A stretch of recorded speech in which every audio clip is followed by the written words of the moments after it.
અટલાદરા પ્રમુખ એકેડેમી ખાતે યોજાયો સંસ્કારી નગરીનો સર્વપ્રથમ શિક્ષણવિદોનો મહાસંગ્રામ। સંસ્કારી નગરી વડોદરાની ભવ્ય શિક્ષણ પરંપરામાં આજે એક નવો અધ્યાય ઉમેરાયો। BAPS સંચાલિત અટલાદરા સ્થિત પ્રમુખ એકેડેમી ખાતે શહેરનો સર્વપ્રથમ શિક્ષણવિદોનો મહાસંગ્રામ યોજાઈ ગયો। નવી રાષ્ટ્રીય શિક્ષણ નીતિ 2020 અંતર્ગત સર્વાંગી શિક્ષણ માટે એકજૂથ, વિકસિત ભારત માટે કટિબદ્ધના મધ્યવર્તી વિચાર સાથે આ ખાસ કાર્યક્રમ આયોજન કરવામાં આવ્યું હતું।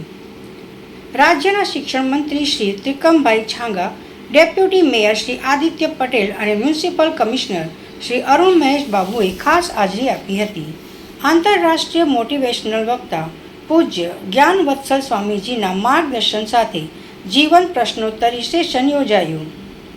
વિવિધ યુનિવર્સિટીઓના ચાન્સેલર, ડીન અને શાળાના ટ્રસ્ટીઓ સહિત 500થી વધુ શિક્ષણવિદો એક મંચ પર ઉપસ્થિત રહ્યા। તાજેતરમાં UPSC ઉત્તીર્ણ કરનાર વિદ્યાર્થીએ પોતાની સફળતાની સફર રજૂ કરી, જ્યારે પૂજ્ય જ્ઞાન વિજય સ્વામીજીએ એકેડેમીની 4 વર્ષની સફળતાની ઝાંખી કરાવી।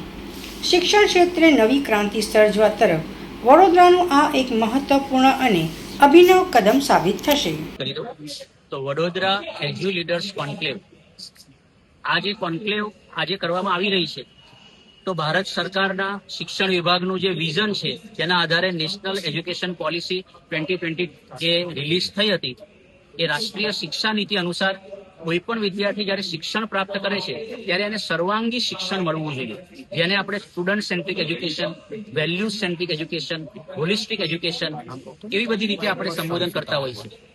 તો એ દ્રષ્ટિકોણથી જ્યારે પ્રમુખ એકેડેમી કે જે UPSC અને GPSC નું માર્ગદર્શન, UPSC GPSC નું કોચિંગ અને અનેક પ્રકારના પ્રોગ્રામ્સ ચલાવતી હોય છે, એને વિચાર આવ્યો કે જ્યારે અત્યાર સુધી લગભગ 10 વિદ્યાર્થી UPSC પ્રમુખ એકેડેમીમાંથી પાસ કરી છે, GPSC ની ગુજરાત સરકારની પરીક્ષાઓ પાસ કરીને પણ લગભગ 70 જેટલા વિદ્યાર્થીઓ પસંદગી પામ્યા છે।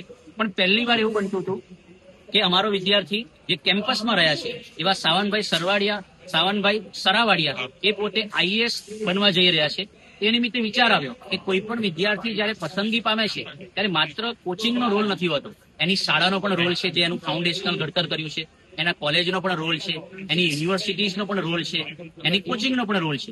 આ બધી જ બોડીઝ એકત્રિત થાય અને એક સારા મૂલ્યનિષ્ઠ વિદ્યાર્થી, એક સર્વાંગી શિક્ષણ પ્રાપ્ત કરેલા વિદ્યાર્થી એ તૈયાર થાય, એના માટે આપણે ભેગા મળીને શું કરી શકીએ।